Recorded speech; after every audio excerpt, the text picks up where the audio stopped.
Hello team, welcome to another ATP Geopolitics video with myself, Jonathan M.S. Pearce.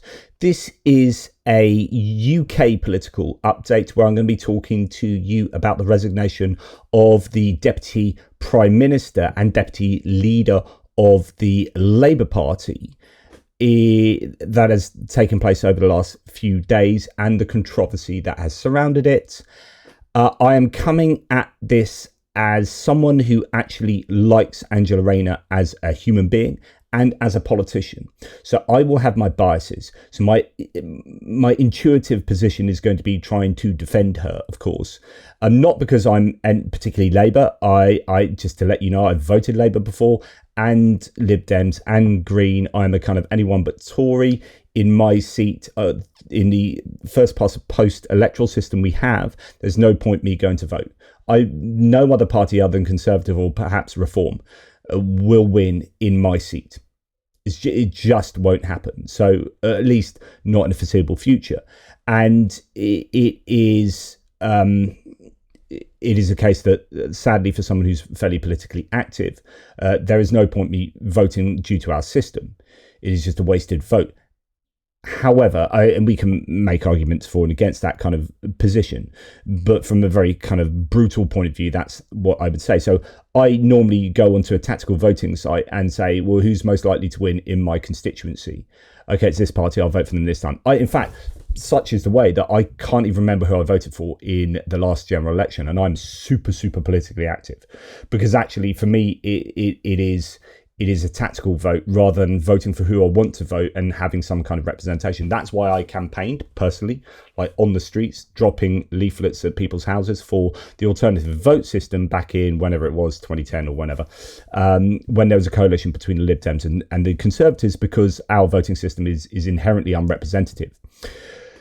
So my point is, I'm not super loyal to Labour. I'm not loyal to Labour at all, but I will skew centre left. I'm more left on social policies and kind of centrist, economically speaking. And so that's where I sit. So intuitively, I might try and favour an interpretation of what happened that will favour Angela Rayner. And I'm going to have a section on Nigel Farage at the end, because something similar is going on with him at the moment. And it's going to look like I'm just going to town on him. And both of those are kind of the case. But I'm hopefully going to present to you enough evidence to justify my position that might be intuitive, but it's not post hoc rationalizing, because actually my views of Angela Rayner are based on what I know about her. And so it's not just like I like her because, I don't know, whatever, or she's a particular party. I like her because of her history and what I know about her and her positions on certain things. So if you're not from the UK, you probably won't know her, but she's super unique in many ways, right? So she was, at the age of 16, she left school with no qualifications because she was pregnant with a child. And she then took up, I think, social care, and then ended up getting into being a member of a trade union, and that was her route into becoming a Labour Party member eventually, and then eventually a Labour MP. And she is, although Sir Keir Starmer is arguably working class, or at least his parents were, he's very much seen as a technocrat, as an expert, a lawyer, hoity-toity or whatever, speaks very well and whatnot. And so her being the deputy leader was the perfect foil for the Labour Party, in terms of him being this kind of boring technocrat, and she's like a northern. She sounds like classically sort of northern working class, if you like. And that was that you had the appeal to both sides of the party, with Keir Starmer to the right side of the party and Angela Rayner to the left side of the party. But she's got this amazingly impressive story of social mobility. So if you are going to be in government and you are going to be talking about social mobility, as all political parties do, right? Whether you're on the left or right, you are talking about, well, the right might have a different way of getting there. Right, it's not going to be statist intervention. It's going to be you working your butt off to meritocratically work your way up the social ladder to have high aspirations and become a better person or get to a better place or whatever it is. It might be the individualist point of view from usually from the right, and from the left it's going to be, we're going to give you a leg up because society is inherently unfair and we're going to level the playing field and give you an equality of opportunity, and that's where the welfare state comes in, and you come from a position of great poverty, but we're going to kind of pull you up by your bootstraps type thing. And that's kind of broadly the difference there, but she is someone who has done that, and however she did it, and she's a great success story in that respect. In fact, if you don't know much about Angela Rayner, one of the single best interviews I have seen of her is on actually The Rest is Politics, and they admit this is one of their best interviews. It is a fascinating insight into a politician who has started with nothing, with an extraordinary story of someone who had no qualifications to becoming the deputy prime minister. And that is absolutely incredible. So The Rest is Politics, this interview from a year ago, how Labour became electable, Angela Rayner, it's basically an interview of Angela Rayner. We can't do everything that makes us feel warm and cuddly, is an extraordinary interview, and well worth your time watching. Now, what I'm trying to do is give you a sense of who she is, because this is really important in terms of how she has been treated. So there is an argument to say, and it seems to be based on quite a bit of evidence, that she has been hounded out, even though what she's done is technically wrong. We're going to talk about what she's done in a second, but she's had to resign, and there have been cars parked out her house for since she's been deputy prime minister, really. She has been in the crosshairs of the mainstream media, and indeed online media in general, because she is, people who defend her will argue, she's a woman, she's working class, she's risen to the top, and she's succeeded, and they would argue the right-wing billionaire-owned press like the Daily Telegraph, the Daily Mail, the Daily Express, the Sun, the Times, etc., Spectator, they absolutely hate that. So here is a left-wing politician who is B, a woman, who is C, shown an incredible success, D, through a journey of great social mobility. And that's like, we can't have that. She's the sort of person we want to take down. She speaks with a northern accent, can't have her, in that position. So many cynical people who would be in defense of her position would see this as a long-term project of the right-wing information spaces, and that includes the right-wing parties. So it's really interesting to see. In fact, I haven't got the video, but I will find it. The Lib Dem response to her resignation from Ed Davey, who is a leader that I think is a decent human being. His reaction vastly different to, say, Nigel Farage and Kemi Badenoch, Reform and the Conservative Party. Right, okay. So if you don't know who she is, here's an example of her operating in Parliament at PMQs when she stepped in when Keir Starmer's, say, been abroad. To in this case, I don't know, she's talking about immigration. This is, 2 months ago, right? Past month, a ringleader that smuggled almost 4,000 migrants has been jailed for 25 years. We could go further thanks to the law enforcement agreements we struck with Germany, Italy, Serbia and the Balkan states. In stark contrast to the honourable gentleman, he was the man at the heart of the Home Office when immigration soared. We lost control of our borders and spent £700 million of taxpayers' money on persuading just 4 volunteers to be removed from Rwanda. I take no lectures. So you get a sense of, if you don't know her, that's her accent. She's a very northern, working class woman who's got to that role through excelling in what she does in communicating very strongly her politics, being the foil to Keir Starmer and taking no prisoners when backs against the wall at times like that at PMQs. And so I think, if you don't know her, that gives you a bit of an indication of who she is. And you can imagine, how she might be the target of, say, the Daily Mail or the Daily Telegraph. I think you can probably understand that. So before we go into the details of exactly what happened, it's worth, you can go and find her resignation letter or easily online or on, say, Twitter, for example. And it's a well-crafted, resignation letter that speaks from the heart. If you want to see a very emotional interview before she resigned, just talking about her situation with, I think, was it Beth Rigby on Sky News, where she's actually quite tearful and talking about like what had happened, what she had done, but from her point of view. And it was really from the heart. That's a very good interview to go and look at. What's worth noting as well is that Keir Starmer, so they've had this interesting relationship where, and you're never quite sure whether these are leaks from people within the Labour Party or these are attempted attacks from media sources from the right.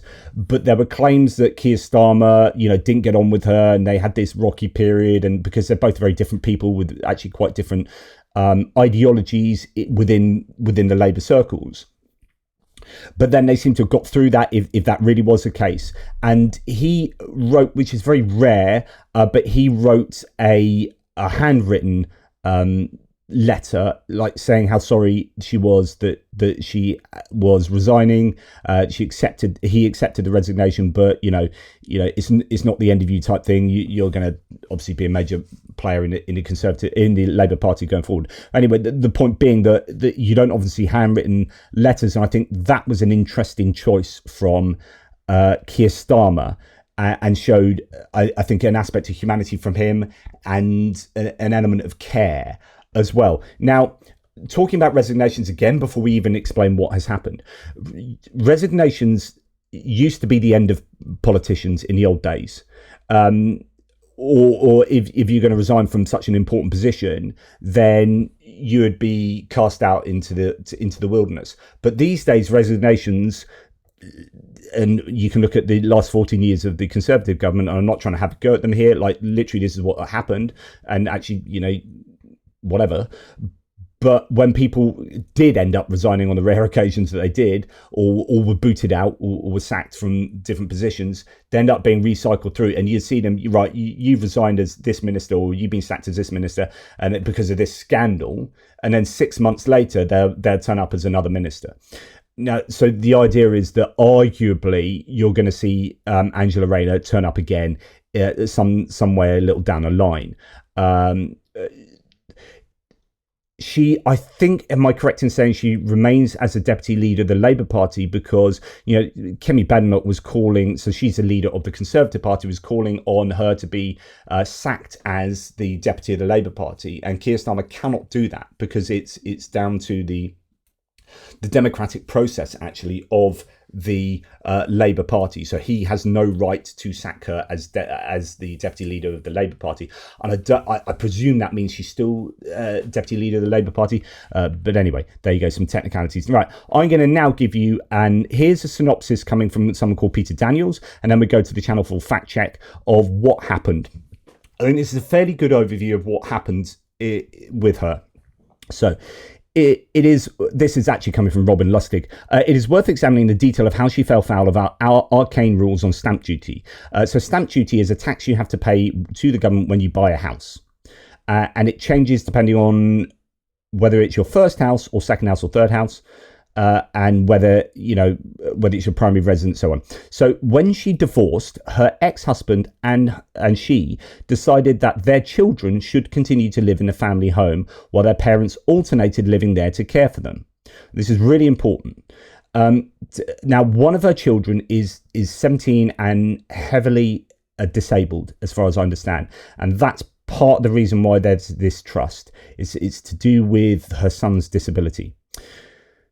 So to safeguard the interests of one of their sons, who is living with severe lifelong disabilities, they placed ownership of half the house in a trust set up for his benefit, with the remaining half remaining in the hands of the parents. So she effectively owned a quarter of their house.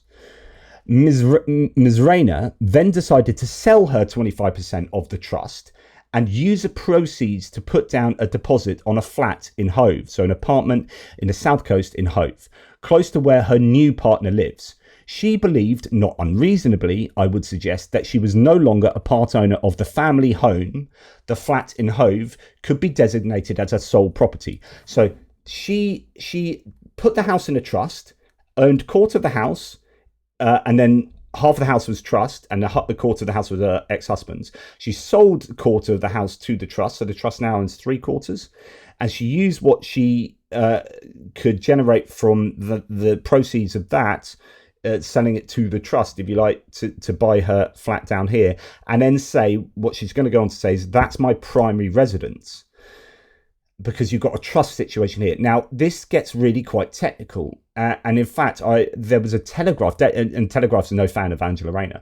There's a Telegraph tax expert who was on record saying, this is so complicated, I don't particularly understand it myself, or I couldn't give you advice myself. Right. So that's worth noting. So she believed, not unreasonably, I would suggest, that she was no longer a part owner of the family home. The flat in Hove could be designated as her sole property. And as that gets designated as a sole property, that will affect the stamp duty tax that you have to pay in buying that flat to the government. Now, instead, it now appears the law on such matters is far from simple. In the words of Sir Laurie Magnus, the Prime Minister's independent advisor on ministers' interests, quote, under the relevant legislation, a person who does not own a property can nonetheless be deemed to hold an interest in it if certain circumstances apply. These include where that property is held by a trust and the beneficiary of the trust is a child of that person under the age of 18. Quote, I understand there are additional complexities, for example, concerning the particular type of trust in question and the reason for which the trust was established. Taken together, it appears that particularly in the context of the specialist type of trust in question, the interpretation of these rules is complex. End quote. Two law firms advised Angela Rayner that she would need to pay only the lower rate of stamp duty. The higher rate would have been payable if the flat in Hove were classed as a second home. So she pays a lower rate of stamp duty, and she was advised by two advisors. However, the key point is they weren't specific tax advisors. So therein lies her misdemeanor, in my opinion. But, and this is a crucial bit, quote, that advice was qualified by the acknowledgement that it did not constitute expert tax advice and was accompanied by a suggestion, or in one case, a recommendation, that specific tax advice be obtained. So these advisors to her, these financial advisors to her, said, you only need to pay the lower rate of stamp duty because this is not your primary residence, or sorry, the Hove is your primary residence, and that isn't, and you don't own that anymore. But we recommend you go and speak to a specific tax advisor on this particular subject because we're not like super experts. And she didn't do that. So for reasons which only she can explain, she did not do so. A failure that Sir Laurie describes as, quote, deeply regrettable. And that is why he came to the conclusion. So he was the ethics advisor who they were waiting on a letter back from the ethics advisor to advise what she does. The conclusion that this unfortunate failure to settle her stamp duty liability at the correct level, coupled with the fact that this was established only following intensive public scrutiny, leads me to advise the Prime Minister that, in relation to this matter, she cannot be considered to have met, quote, the highest possible standards of proper conduct, as envisaged by the Ministerial Code. So the Ministerial Code is like how you should act as an MP, as a member of Parliament, as a Prime Minister, as a Deputy Prime Minister, so on and so forth. And what happened when Labour got into power is they tightened the Ministerial Code. So they were big on people having integrity and being accountable for their actions. So in a sense, she was hoisted by her own petard here, but in a good way. Like the Labour government, and you can slag off Labour all you like and be proper fans of Tories and reform or whatever, but the situation was that Labour came in and said, we're going to make the code of conduct for ministers even tougher, right? And I would suggest that's a good thing. And then she fell foul of meeting the highest possible standards, right? Now you could say, well, she didn't meet the highest standards, but she did submit herself to the ethics board to get herself looked at. Like, she wasn't running away from this. She said, look, this has happened. Can you tell me whether I've done wrong or not? And then the ethics committee looked at this and said, well, you haven't met the highest standards of proper conduct. And she said, okay, I resign. Which I would suggest is quite honourable and decent, even if technically correct, right? So he also says, however, quote, I believe Ms. Rayner has acted with integrity and with a dedicated and exemplary commitment to public service. End quote, which, says Lustig, I suspect comes as little comfort to the ex-Deputy Prime Minister. So that's a bit of a synopsis here. The fact check on Channel 4 says when you buy a property worth more than £125,000, you have to pay stamp duty. The size of the tax bill depends on how much the property is worth and whether it is an additional property. If you're buying a second, third or fourth home, you'll pay a lot more stamp duty than if you're selling only, selling only your home and buying another.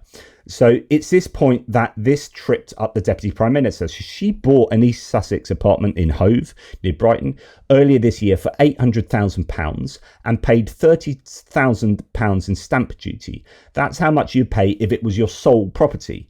Of course, we know now, we know that she sold her stake in the other property to the trust that's in her children's names to support her disabled son particularly, and then bought this and said, all right, this is my sole property. Well, actually, technically, it's not, even though you might think so. And even though you advised twice that it was, actually, you have an interest in that other house. So in a statement yesterday, Ms. Rayner said that when she bought the flat, her, quote, understanding on advice from lawyers, they were lawyers, but not specific tax lawyers in this domain, was that this was the right amount. But she says after taking, quote, further advice from a leading tax counsel, she accepts that, quote, she did not pay the appropriate stamp duty. So she paid £30,000 instead of £70,000. So it's a £40,000 shortfall. She says that while she did not own any other property at the time, she's since been told that she should have treated the purchase as if she were buying a second home because of complicated rules linked to a trust in her son's name, which owns her family home in Ashton-under-Lyne. Ms. Rayner says the trust was set up in 2020 to manage compensation paid to her son following a deeply personal and distressing incident when he was a premature baby that left him with lifelong disabilities. So I presume, and I don't know the details here, but she had a son where she was paid compensation due to some kind of birth issues that left him disabled, and that she's put into a trust, and the trust owns most of the home now, and all the other stuff that I've already mentioned. She says she sold her stake in the Ashton home to the trust in January this year and used the money to put a deposit on a Hove flat. The sale follows her divorce in 2023, and Ms. Rayner says allows her children to stay in the family home as part of a nesting arrangement. Nesting is where children live full-time in one house while the divorced parents take it in turns to stay in the property rather than the children moving between two homes. Tax expert Dan Needle posted on X yesterday that, quote, it's very unusual for someone to pay the wrong amount of stamp duty when they're receiving tax advice, he added. There are probably three possibilities. One, she got the law wrong. Two, she didn't take the right advice. Three, she didn't disclose all the facts to the law firm. It looks like it's probably two, she didn't take the right advice. But she was recommended to take the right advice, but she didn't take it. Ms. Rayner's statement later that day says the error, which she deeply regrets, came from due to my reliance on advice which did not properly take into account all of these provisions. As it stands, we haven't seen any details of the initial advice she received or what information she provided to lawyers. Now I think that's clearer. Right, okay. So let's see some reactions to this. So Angela was advised twice in writing that she need only pay the lower tax end of career. Nigel Farage gets his girlfriend's name on a house in Clacton, uses the company to avoid tax on GB News, possibly the next Prime Minister. We're going to return to this. So that there have been these reactions saying, hang on, like she has kind of done the right thing. She's submitted herself to the ethics committee. She's resigned without too much ado. Too much delay. She resigned, and she says, I'm deeply sorry, and I haven't held myself to the highest standards. And then you've got her being criticised left, right, and centre by people like Kemi Badenoch and Nigel Farage. In fact, the Reform party conference took place on the weekend she resigned. Nigel Farage brought his speech forward 3 hours so he could reference this in his speech. So it just happened, and then he came on 3 hours early and then lauded over this happening. But of course, we're going to see that Nigel Farage could arguably be in an even more complicated situation and falling foul of the law himself. So, stones and glass houses. So this is Kemi Badenoch here saying this. Angela Rayner is finally gone. It says everything about Keir Starmer's weak leadership that he had to wait for a report before acting. The truth is simple. She dodged tax. She lied about it. Her position was untenable for days. Keir Starmer once promised honesty and integrity in politics, but when faced with this test, he hesitated. Now, she's talking about Angela Rayner lying, and I'm not sure that's the case, but I'm welcome to be corrected. But the idea, like, even the ethics report said she acted with integrity. So I think it's really harsh for Kemi Badenoch to say, but of course she's opportunistically taking advantage of this.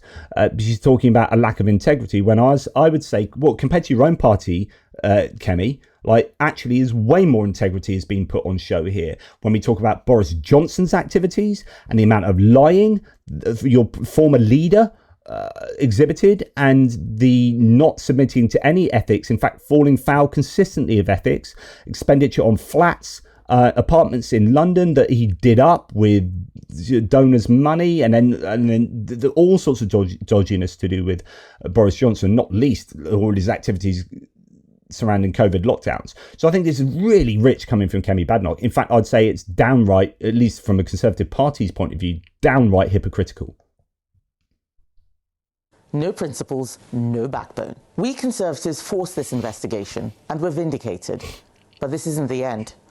Questions remain. What did Keir Starmer know, and when?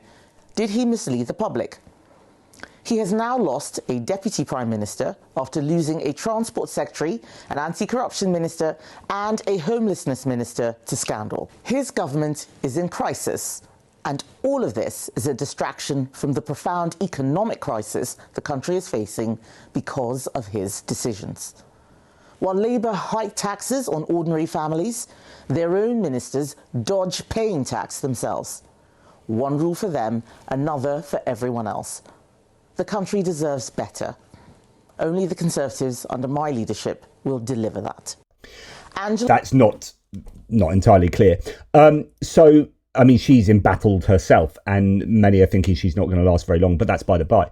The language of dodging and lying is open to some serious debate, and how much agency was involved in her, how much knowledge of her predicament is what is, I guess, what people would like to know.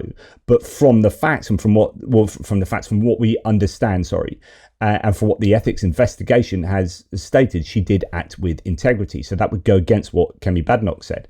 Now, that's a leader of the Conservative Party. This is a leader of the Lib Dems, who answers who reacts in a very different way. And this is what I'm saying. Like Ed Davey, Ed Davey is a decent human being. You know that from all of his his political life. Actually, he's just a decent chap. Whether that means he's strong enough to be, for example, a prime minister is an interesting debate. Like, what characteristics is it good enough to be a nice person to be in charge of a country? I don't know. We can have a debate about that. It's right, this has gone to the independent ethics advisor, and depending on what they say, Angela Rayner's position may become untenable. But I read her statement, and as a parent of a disabled child, I think we should all reflect on the challenges that she has been through. We all worry about what's going to happen to our children when we've died. And I can see that in what Angela Rayner has said today. I hope there's now a debate about that, about how we support children when their parents have died. So a very different, but obviously with a personal connection there, a very different reaction from Ed Davey, which I thought was interesting. David Yelland here says, too little, if any, of the Angela Rayner coverage reflects the reality 3 editors have parked cars outside of her homes and pursued her since before the election. They got their target, but they choose who they take down and who they ignore, who they celebrate and who they destroy. Which is, again, this idea that the media have been after, which they have. If you look at the sort of coverage that Angela Rayner gets, and some of it deeply misogynistic, really sexist. I mean, I was looking at the Saturday Sport headlines, and I know that's not exactly a serious bit of news coverage at all. It's not even news, but it's but it's all about her being on, can make money off OnlyFans and this, and but then the more mainstream media just really consistently giving her a lot of hassle. And like I've said to you before, the media landscape in the UK skews overwhelmingly to the right. I mean, overwhelmingly in circulation and in number of newspapers. So on the left, you have the Daily Mirror as a tabloid, and you have the Guardian as your kind of centre-left broadsheet. Then you don't even have the Independent's not even printed anymore, but that sits sort of in the middle. Then on the right, you've got the Daily Telegraph, the Daily Mail, the Daily Express, the Sun, the Times, the Financial Times, the Spectator, the Evening Standards, and I think have I said them all? But anyway, like there's so many I forget them. Like 2 versus that's 8 and possibly more, right? So it is so much easier for a left-wing politician to be vilified than a right-wing politician generally. Like the vilification you get for right-wing politicians usually happens on comedy TV shows because it's seen as punching up because they're often the ones in power. But now Angela Rayner is in power, so you probably get comedy shows will be taking a pop at the party that's in power, while you've got 8 right-wing newspapers having a go at them and only 2 papers supporting them, and the Guardian generally will be just as critical quite often of politicians on the left as they are the right. So anyway, this is Natasha Devon assessing what has happened. My position on this is that Angela Rayner, it was an oversight. She was a bit silly, particularly given that she is housing minister, and also that's a major part. Sorry, I must. What an oversight on my part.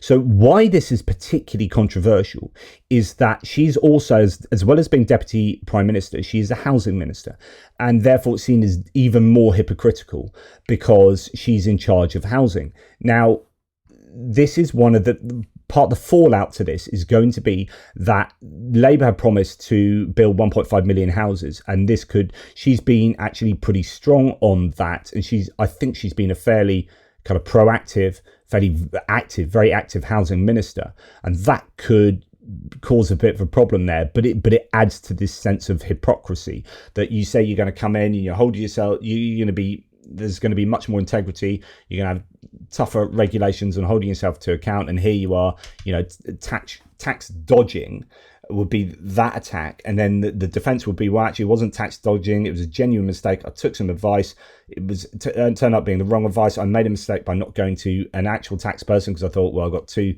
if this would be what she said, I got these 2 bits of advice, so I bought this, I found out I'd done wrong, whether it was through investigation or whatever, I then submitted myself to the ethics committee, and then I acted on their advice and I stepped down. And there you go. Bish, bash, bosh.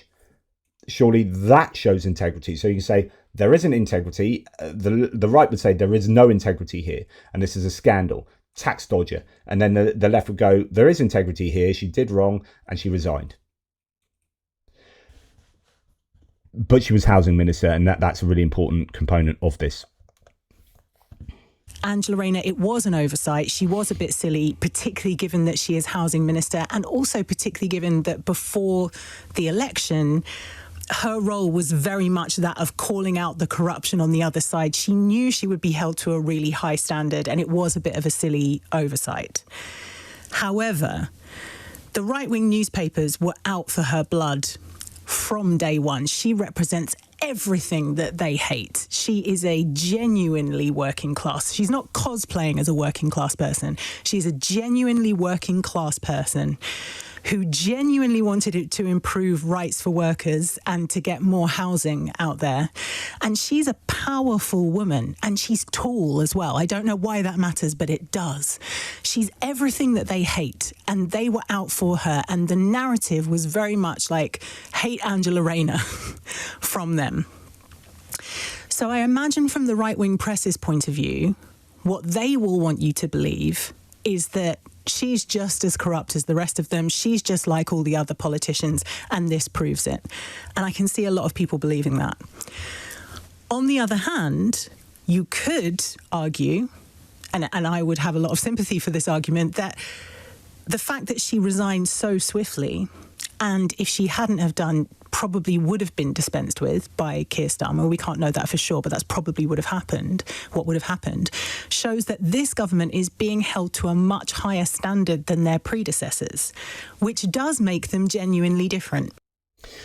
And that's a super, super important point. So their predecessors, the Conservatives over 14 years, had scandal after scandal after scandal, and so often people didn't resign.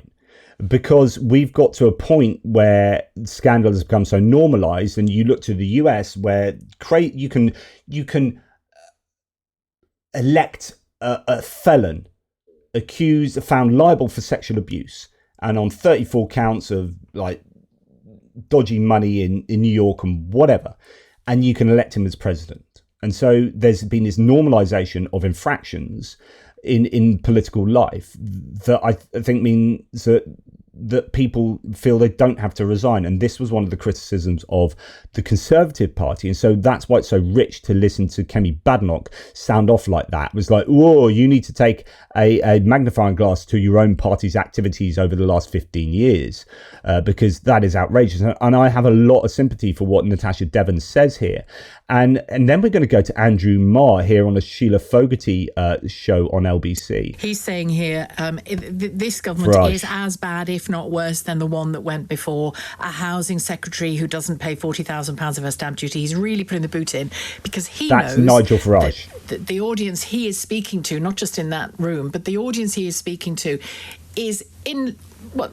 large part, small part, medium part, who knows? But it's certainly in part the people that we speak to on the programmes here every day who are saying, I'm done with it. I'm done with old politics. And if not...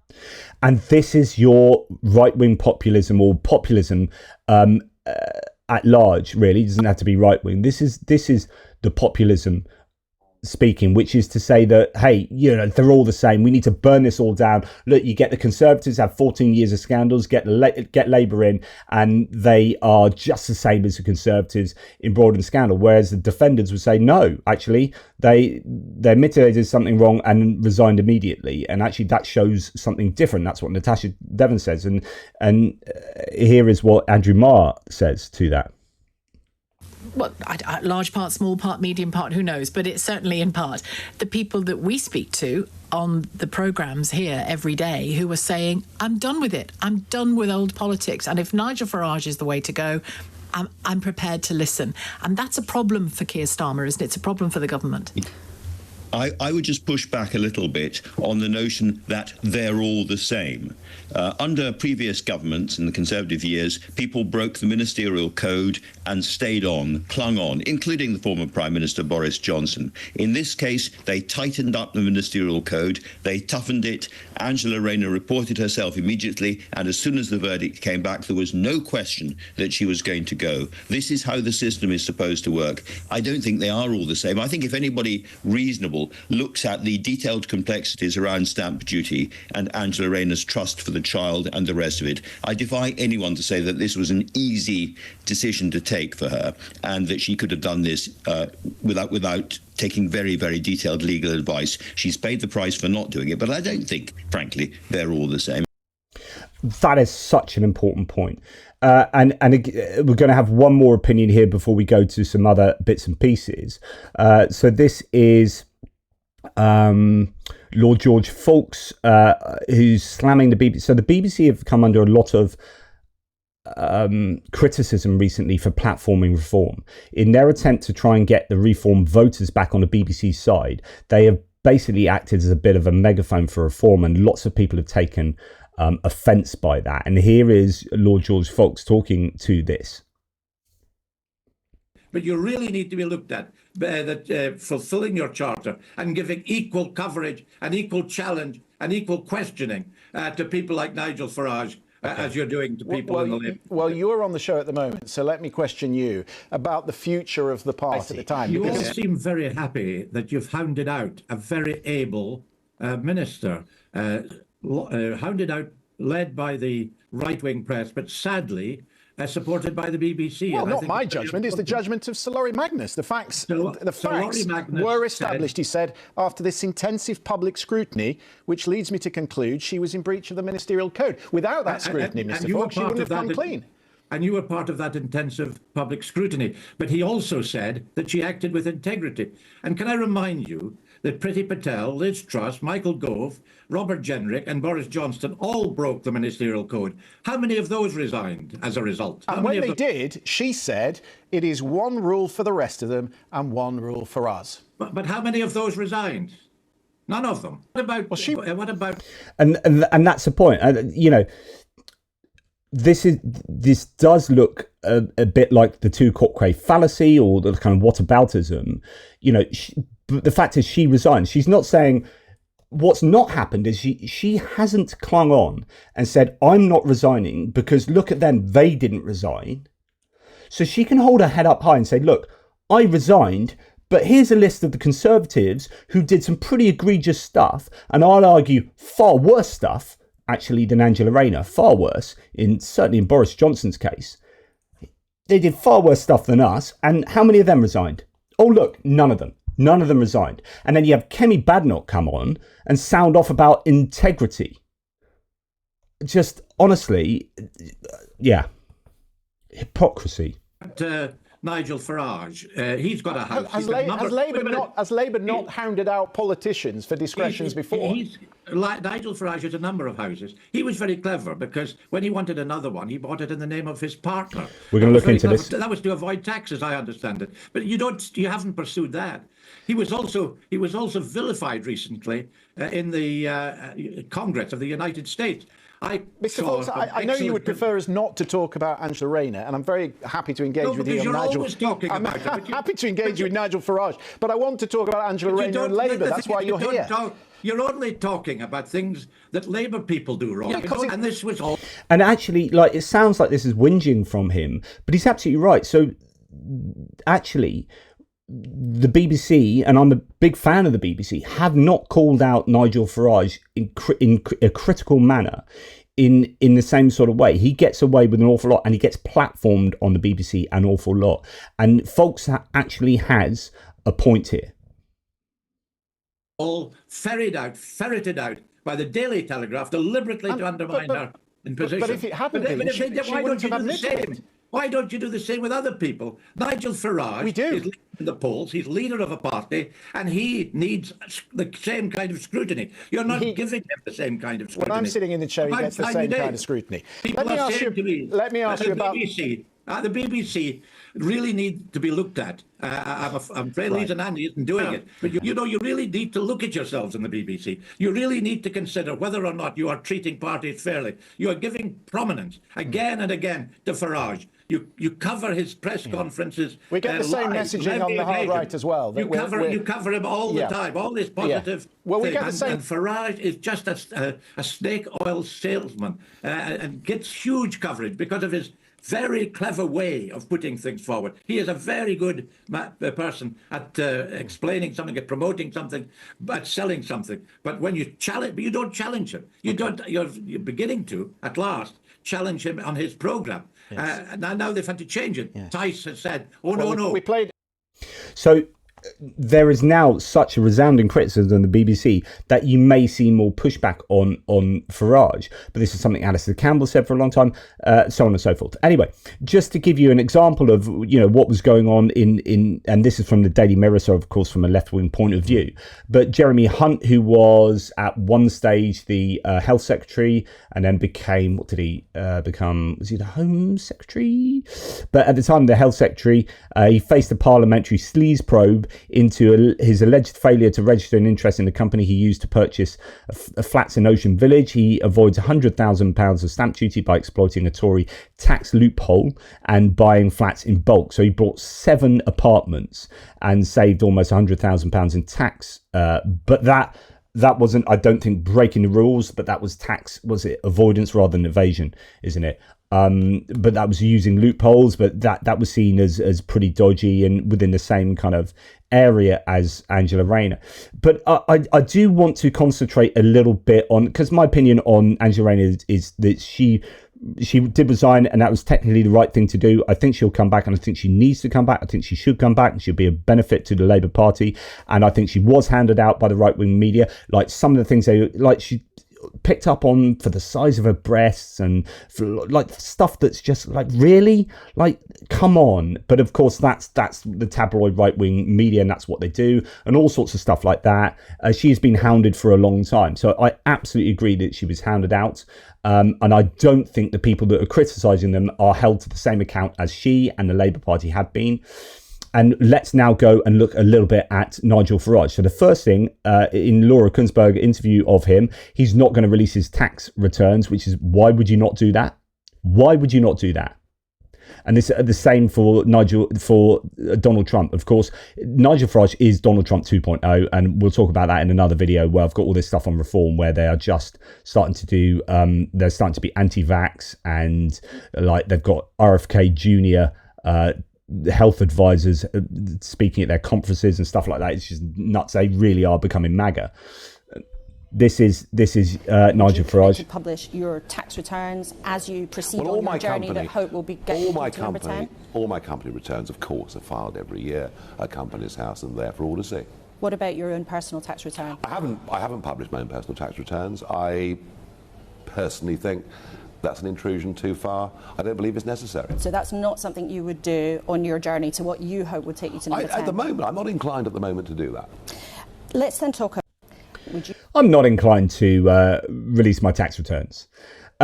So why this is suddenly interesting is because his tax returns will look quite fascinating. In fact, there are some claims that he hasn't even registered some of his interests to the government, I forget what it is, pecuniary interests or whatever.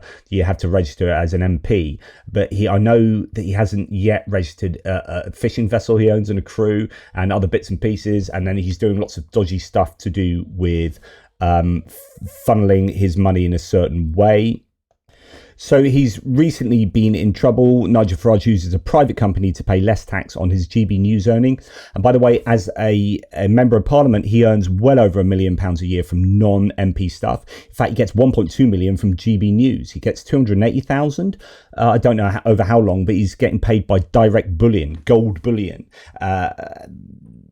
Gold bullion entity. He gets 280,000 pounds for them for advertising, and they had because you know how Reform UK is for the people, right? And all the working class people, they're going to be buying gold bullion anyway. They had big stands and whatnot at the Reform conference, direct bullion. So he does stuff like that. So yeah, he earns, and I think is it the next biggest one in Parliament? It's like 300,000. That's 300. It's something like he earns something like 5 times as much as the next highest MP earns from non-MP work. So the man is a massive grifter, and he has his fingers in a lot of business pies, shall we say. And he's using a private company to reduce his tax bill on his GB News media appearances and other outside employment in a television star-style arrangement that has in recent years become frowned upon by major broadcasters. The Reform UK leader diverts money from his prime-time TV shows into his company, which means that he's paid only 25% corporation tax on profits instead of 40% on income tax. So that's not a personal earning, that's his company earning, and could offset some expenses. The Clacton MP, who is also paid £94,000 a year at MP salary, has in the past criticised people who try to avoid tax as the common enemy, and has previously come under fire for setting up a trust fund in an offshore tax haven. He has also claimed that some tax avoidance schemes were acceptable. Quote, most forms of legal tax avoidance are okay, but clearly some are not. He said in 2014, adding that nobody voluntarily paid anything to HMRC while defending reducing a tax bill within the law. He claimed last year to have bought a house in his constituency, but the property is actually owned in the name of his partner, meaning he legally avoided higher rate stamp duty on the purchase of an additional home, given that he already owns other properties. And that's what we're going to come to.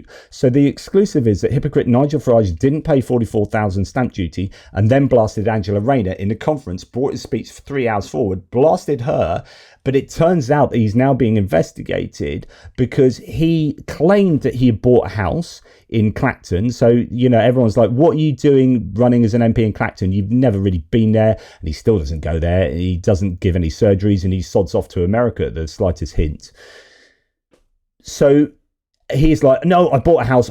And he's been on record saying this over and over. I bought a house in Clacton. So Nigel Farage tells Beth Rigby he misspoke last year when he told her, I've bought a house in Clacton, but it wasn't just then. So it's rather weird to misspeak multiple times. Like if you misspeak, it's like, I made a mistake just saying like the words didn't come out right. No, it's not misspeaking. You are lying. So he says he should have said we, then admits it was actually bought by his partner who paid the standard rate of stamp duty. So here's a quote from November the 24th. Farage told Sky News, I've just exchanged contracts on a house that I've been living there in. Is that good enough? I've bought a house in Clacton. What more do you want me to do? I don't know, Nigel, tell the truth once. So he didn't buy a house in Clacton. His partner bought a house. And they paid cash, I think, for it. So she suddenly came up with something like 900 and whatever £1,000, just his partner. So a French woman, an immigrant. Who knew? So she bought the house. He didn't buy it, but she bought it so they don't have to pay as much tax because it's her first home. Whereas that's what he's living in. He said he bought it. So then that looks like he is actually doing tax evasion rather than tax avoidance, arguably. So Nigel Farage now states his immigrant French MP girlfriend purchased his house in Clacton, paying cash, almost £1 million in cash. The house he said he owned, the house he now says he doesn't own, and the entire debacle absolutely stinks of corruption. Meanwhile, he's slagging off Angela Rayner and hounding her out of a job. Here's Nigel Farage repeating over and over that he bought a house in Clacton. See for yourself if he misspoke. About your life as an MP, because there have been some who've accused you of not spending enough time in Clacton. Do you think that's a fair accusation? No. How many times have you been to Clacton? Just exchanged contracts on a house that I'll be living there. Is that? I've just exchanged contract on a house I'll be living there. That's 8th of November. And that's before actually the contracts were exchanged. So he hadn't. So he's kind of lying there anyway. Does it matter that he's lying by 3 days? I don't know. He's very tetchy. How much time is Keir Starmer spending in his constituency? How much time is Ed Davey spending? You're not Prime Minister, to be fair. How much time is Ed Davey spending in his constituency? I am representing Clacton, yes, but I'm also leading a national political party. But he literally never goes to Clacton. So there are all these memes about them searching for Nigel Farage in Clacton because he's never there. So no, he's there way less. In fact, if you look at his experience as being a member of the European Parliament, his form, he was almost the single worst MP for turning up to meetings and fisheries meetings as well that he was on the committee for. I think he was something like 747th out of 748, and the other person had died or something, like some kind of different scenario. But he never turned up to meetings here. He never goes to surgeries in Clacton. He doesn't go to Prime Minister's questions, doesn't turn up into the House of Parliament because he's in America, because he's all about earning money from GB News and from gold bullion and advertising here and going to hang out with Donald Trump over there. So he's just a big grifter. You missed votes on the budget. You've been in the US. I mean, it feels like you don't really like these questions. No, I'm just telling you. I've bought a house in Clacton. What more do you want me to do? What more? I mean, what more can I do? What about surgeries? What's happening with those? Are you going to be doing? Done loads of them. Lots of them. Online consultations, telephone calls, lots of them. Do you think being an MP is a good job? Do you think? It was an honour. Is it? So, and this is a great line of questioning, and I like her approach here, which is like, you're supposed to be there. Do you think it's a good job? Do you really like doing what you're doing? It doesn't really seem like you do, because you don't turn up. I do lots of telephone surgeries. I do them by email or video call. Or but really? Okay, where's the evidence of this? Is it a challenge balancing everything? I had the same problem as an MEP. I was an MEP. And you didn't turn up then? You didn't turn up? On behalf of that, I led a national political party. Doing both is hard. There's no question about that. Yeah, that's not good enough to say it's hard, because you're letting down the people you're supposed to be representing. People voted you to represent them in the European Parliament, and you didn't turn up to any meetings. You can't just say, well, it's hard, I do 2 jobs. Well, you shouldn't be doing two jobs. You're elected to do this job. Like, the people of Clacton elected you to represent them in Parliament. If you're not fecking turning up to Parliament, then you are failing them. So you don't tell, oh, it's hard when you're getting paid so much money for doing all these different jobs. It's really hard. Oh, boo-hoo. Freaking don't do it then. Ugh. Of course it is. Ugh.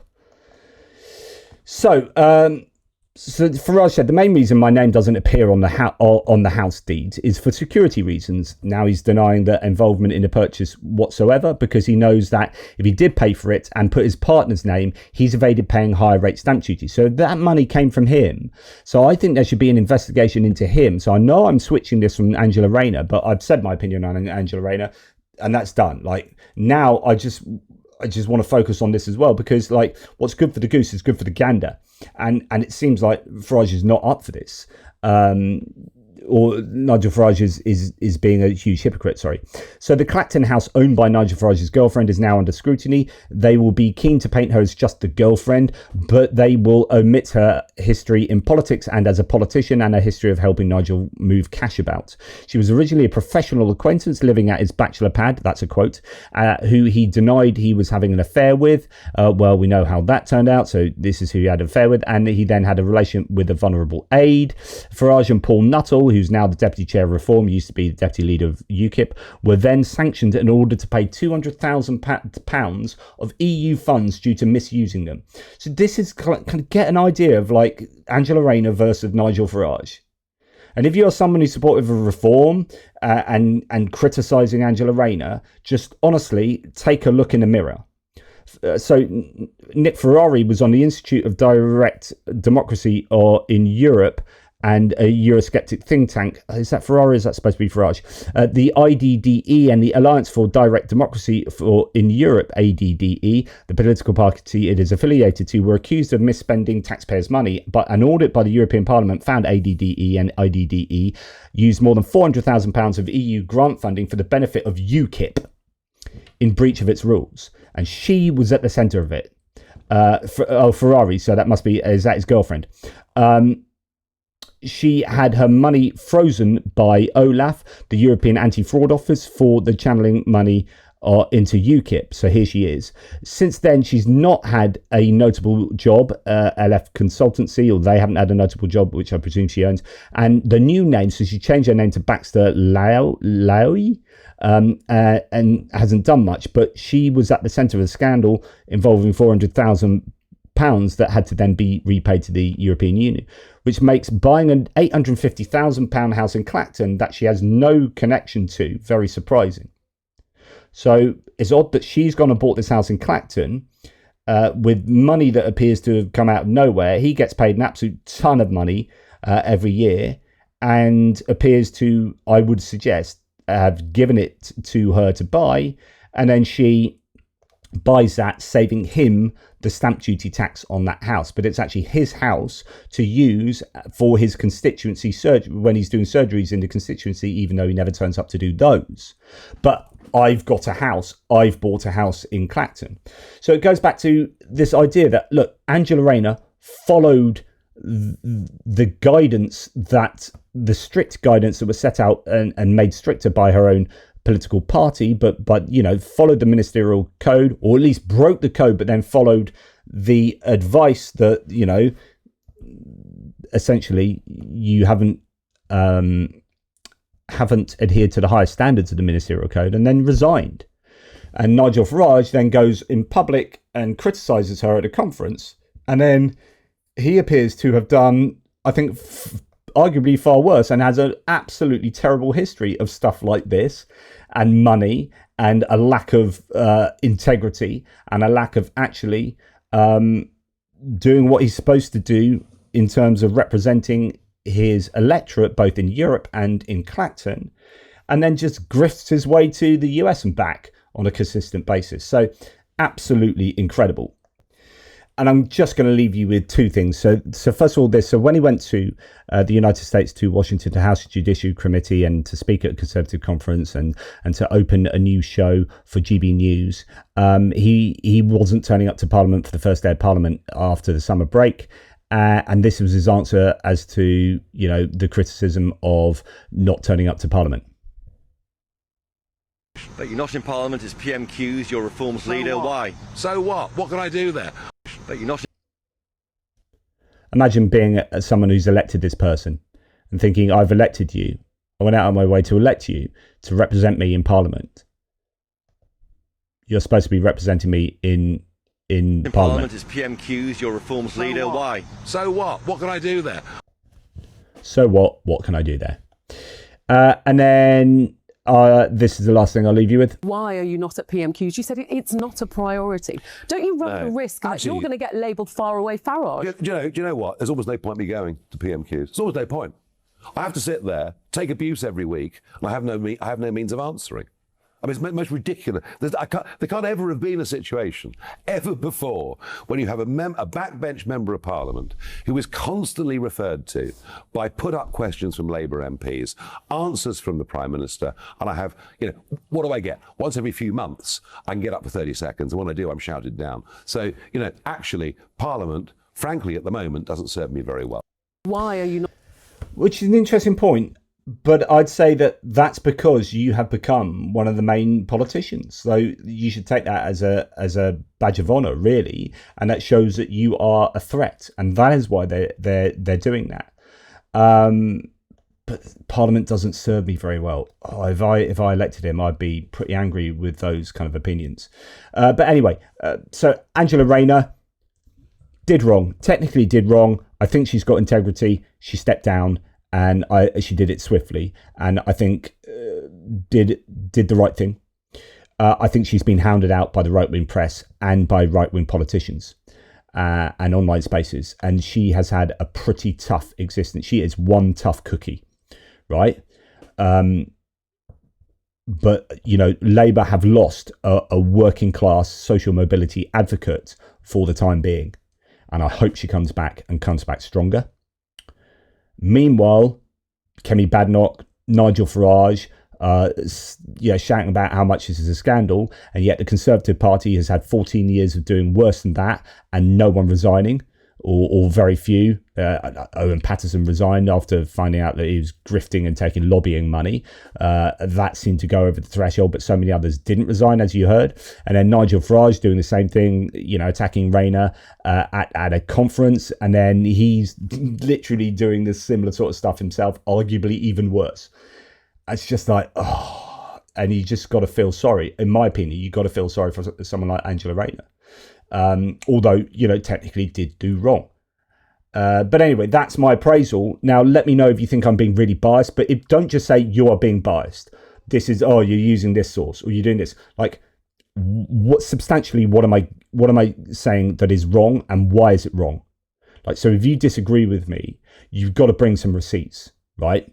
I don't just want some flyaway crappy comment about how I'm biased or something. Anyway, take care. Hopefully that was informative for people who don't know the situation here. But this is adding to Labour's woes. They're in a tough bind at the moment. They're economically, the UK is suffering economically, and they've got the whole immigration debate raging. And we've got, the raise the colours, #RaiseTheColours, and people painting roundabouts and flags and all that stuff going on. There's an awful lot to deal with, and this obviously isn't going to help at all. Anyway, thanks for listening. Take care. Toodle pips.